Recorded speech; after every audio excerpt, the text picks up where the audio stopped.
Every year around this time, book lovers around the country congregate in Johannesburg for the annual South African Book Fair event. However, the book fair will this year also adapt to the new normal and will be hosting the event virtually from the 11th to the 13th of September. Some of the themes of interest this year include discussions on feminism, lockdown chronicles, crime, African continent, race and identity. But to tell us more about what literary heads can expect next weekend, we are joined on Skype by Lorraine, who will be the program director for the South African Book Fair. Lorraine, a very good morning to you. Thanks for joining us. Welcome. Hi, Lorraine. Good morning.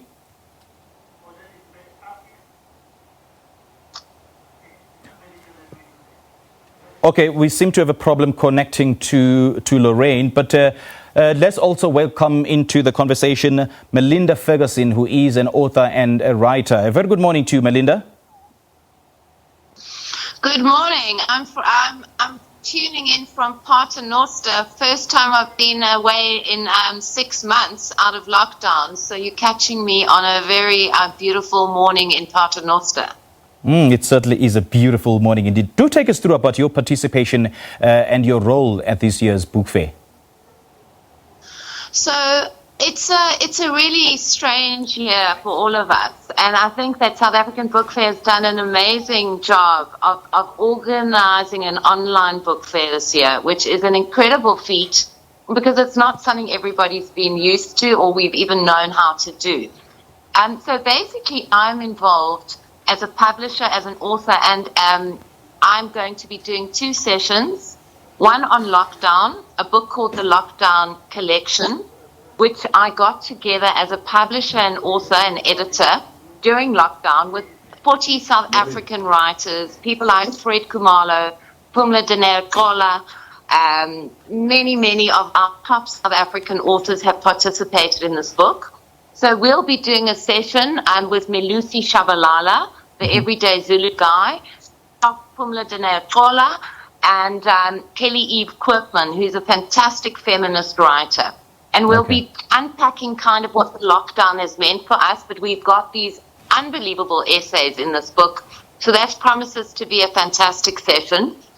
And the other session I'm involved in is on white privilege. And this is a very contentious subject. It's going to be an incredible session for white women, unpacking what it is to be white and privileged in South Africa today. It's a difficult subject. It's not a subject that sits well with many white people, but I think it's a very important conversation. And we'll be doing that. It's Fiona Snickers, Sarah Godsill, and we'll be really getting to the bottom of what white privilege, what we can do as white people to start taking the glasses off our eyes and seeing what our privilege really means in South Africa today.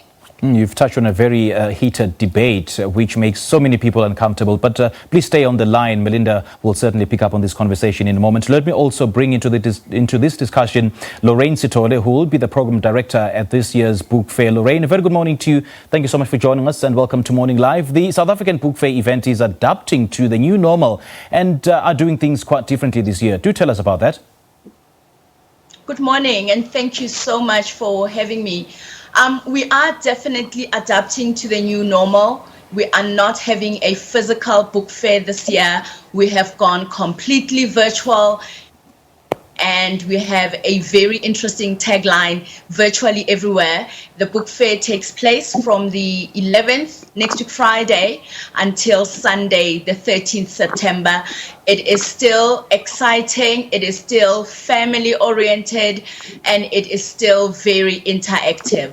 Okay, and speaking of interactivity, can you highlight some of the sessions taking place at this SA Book Fair this year and why it's important to highlight them this year? We have a lot of sessions which cater to the broader market within the book industry. We will be targeting book producers, publishers, as well as, because we have partnered with the paper manufacturing theater, We have a lot of activities centering children on how to reuse paper and make exciting things from paper.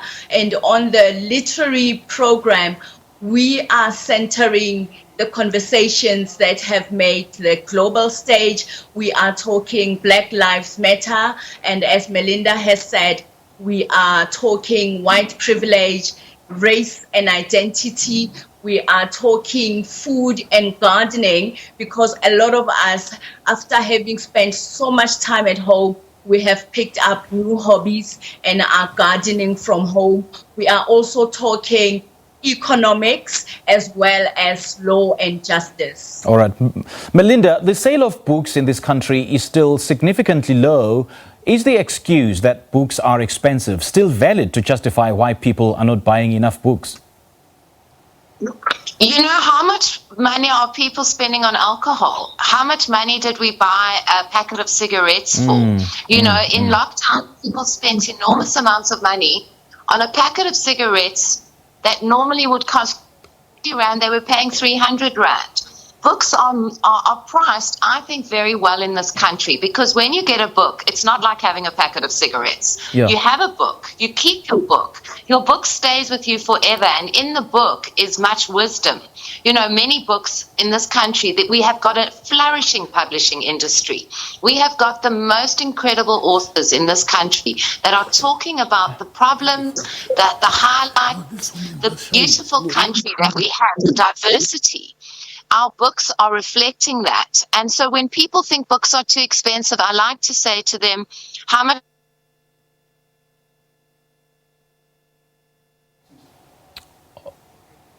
Okay, we seem to have lost Melinda there. Now, Lorraine, just before I let you go, take us through the hashtag Our Stories and how this theme, will be used this year to further the goal of promoting and as well, or rather promoting the reading culture amongst Africans.